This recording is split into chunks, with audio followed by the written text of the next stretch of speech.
What's going on, guys? It's Swimzyy here, and welcome back to a brand new Warframe video. Now, in today's video, I'm going to show you the best possible way and the fastest way to complete the new Murmur Assassination mission. This new Murmur Assassination mission is very time-consuming and tedious, so this is the best possible way that you can actually finish this as quick as possible to smash out that new raid that's currently out right now.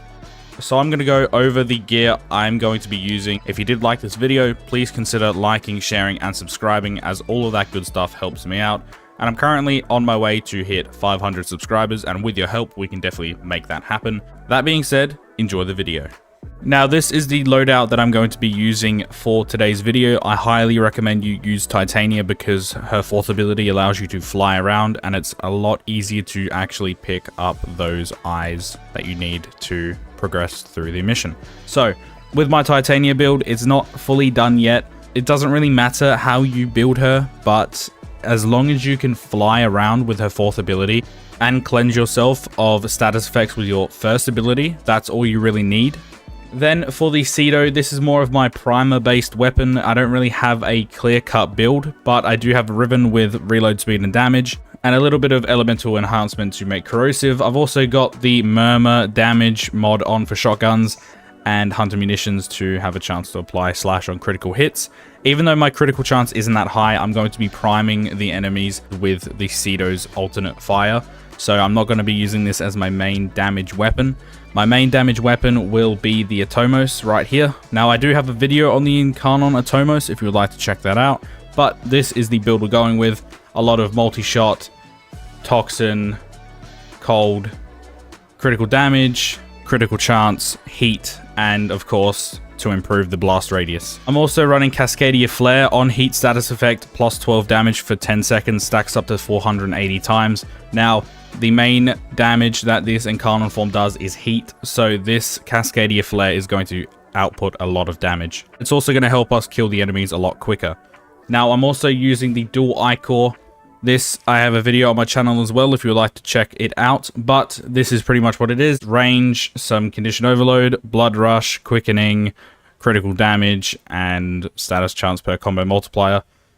Now, even though this is only doing toxin and slash, I have had a few suggestions saying I should do viral instead, but because the actual Incarnon ability is toxin based, I wanted to elevate that toxin ability. So that's why we're going with pure toxin and slash. Now, these don't really matter, but the Dex Pixia Prime, this is my build, just multi-shot, critical damage, some status chance, slash and status, and a bunch of status with multi-shot. And my Dewata Prime is this, just attack speed, critical chance, crit damage, toxin, cold, and slash with some status. So yeah, these builds aren't fully finished yet, but I'm not going to be using them as much, so it's mainly just focusing on Titania's ability to fly around.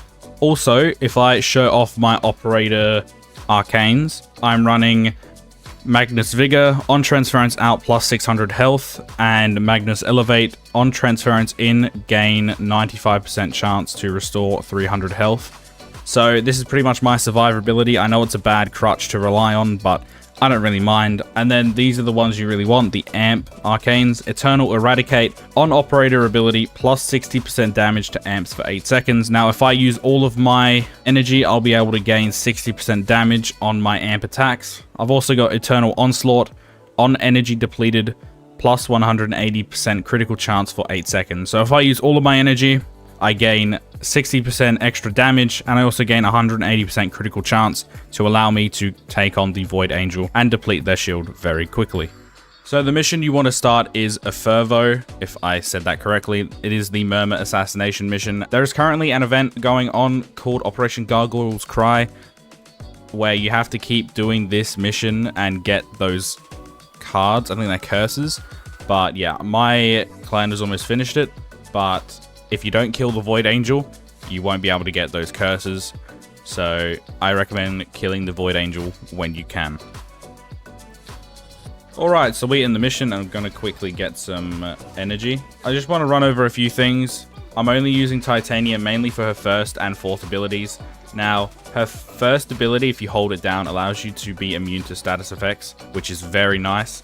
But also, The fourth ability allows you to fly around the room, so it's easy to pick up those eyes. These are what you want, the Atropos probes. Once you take that and pick that up, you're going to have to deposit it into one of these, and then the eyes will start pulsing. Now, if I prime all these enemies with this, see how much damage the Atomos does? It's actually amazing. Activate the fourth ability, and we just fly around and collect all of these eyes. It is fairly simple. You can also use other Warframes, but I've just found Titania to be the most helpful in this situation. Once that's done, now you just have to wait 40 seconds. Then you just go around killing enemies and waiting for the vision to appear again.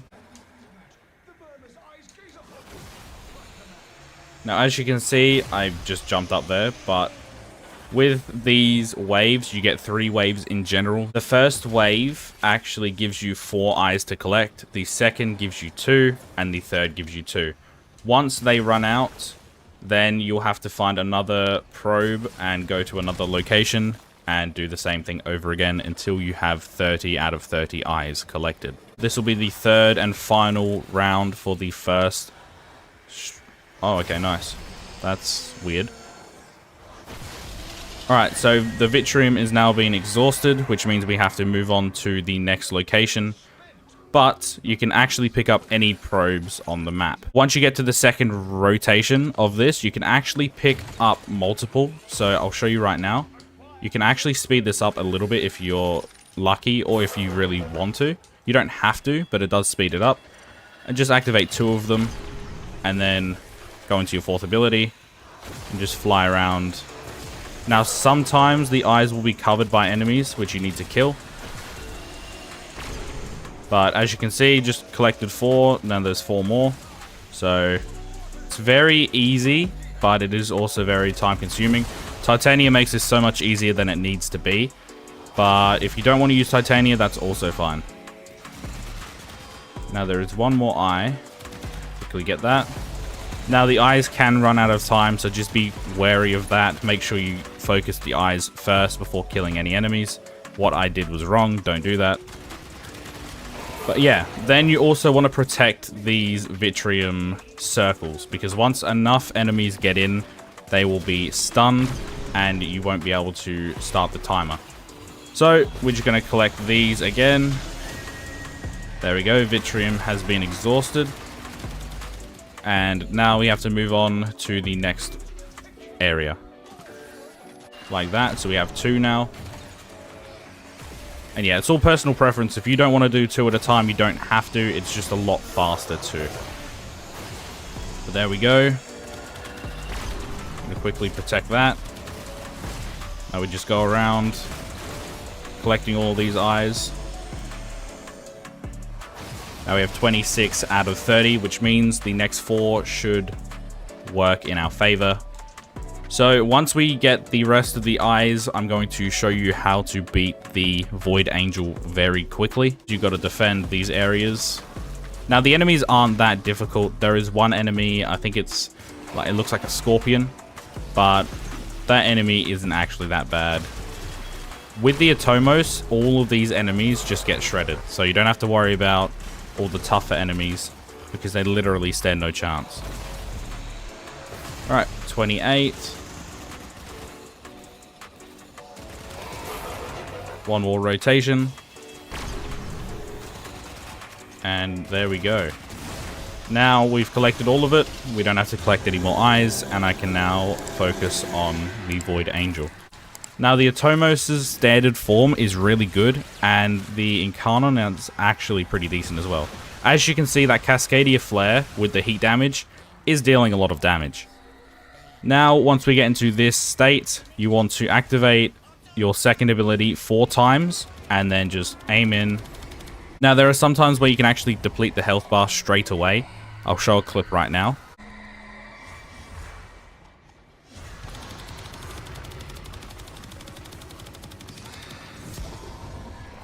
But once it is out again, you just gotta take away its health. Now you can use whatever weapon you want. If you have another weapon that does a lot of damage, then go ahead and use it. This is just my way of quickly getting this done. And there we go. Now you've just got to hit these orbs. Stay in this zone and you'll do a lot more damage. And there we go. So this is the easiest part of the fight. Literally, all you have to do is just kill the Void Angel. Yeah. Oh, okay. Hey, buddy.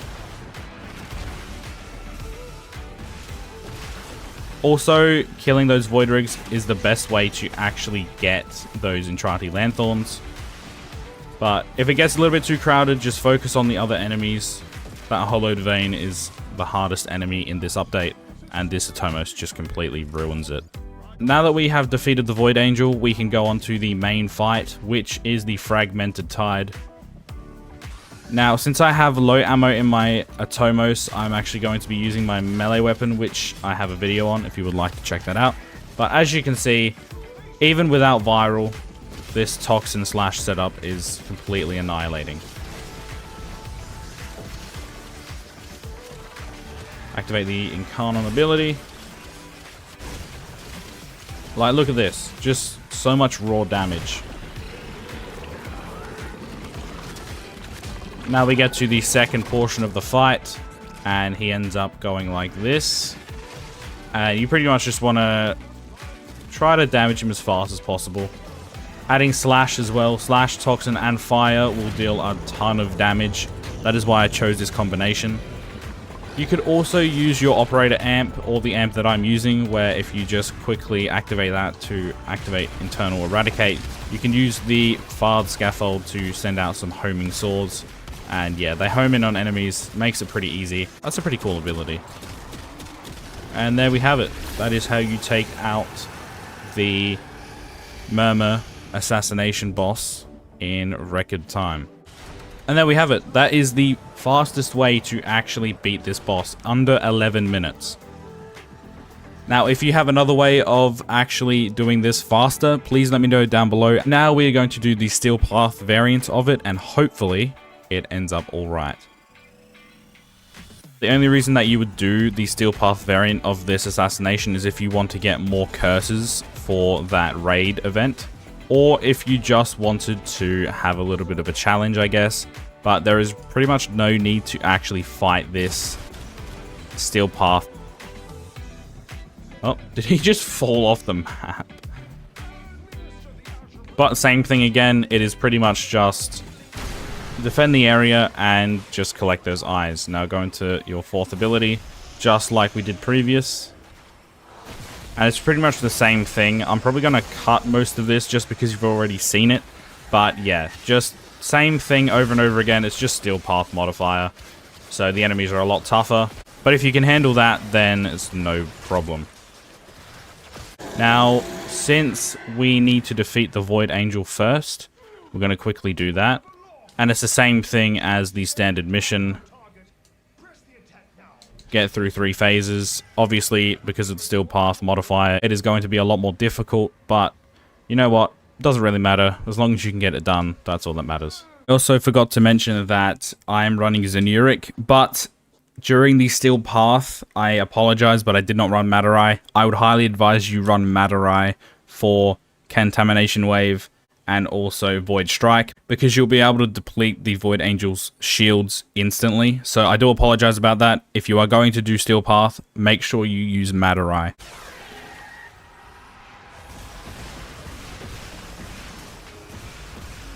As you can see, it's dealing a little bit of damage, and the Angel has now disappeared.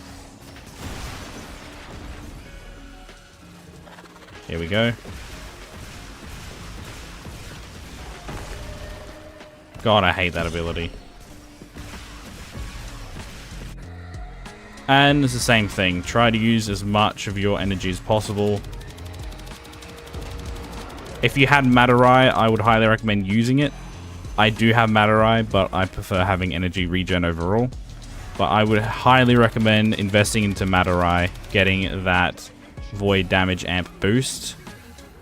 But once you collect both of those, you pretty much have a good amount of damage to be dealt. And you can just wait until it regens. It's the same thing again. That was weird. How did I instantly destroy it?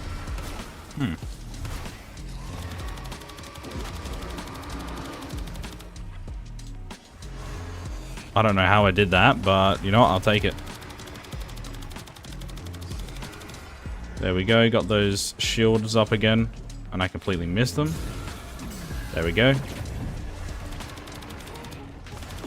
And just deal a ton of damage. This amp is really good for it. If you really want to use Mataride, then you can as well. You'll be doing a ton of damage.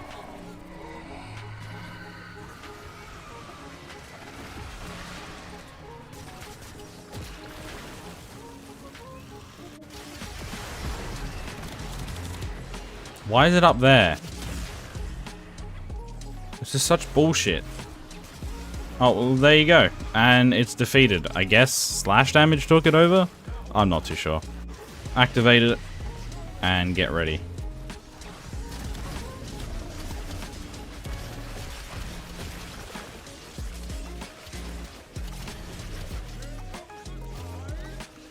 So I just like using my melee weapon in this phase just because it's a lot easier. These enemies don't really deal a lot of damage. But you can use other weapons by any means. It is really up to you. I also really want to save the Incarnatomos ammo, so I can deal a lot of damage on the main fight.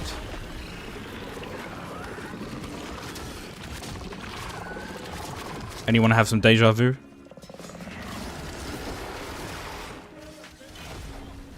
Here we go.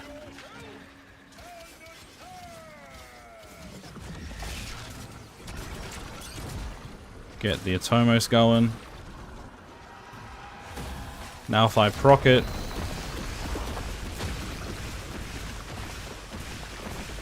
There we go, dealing some good damage.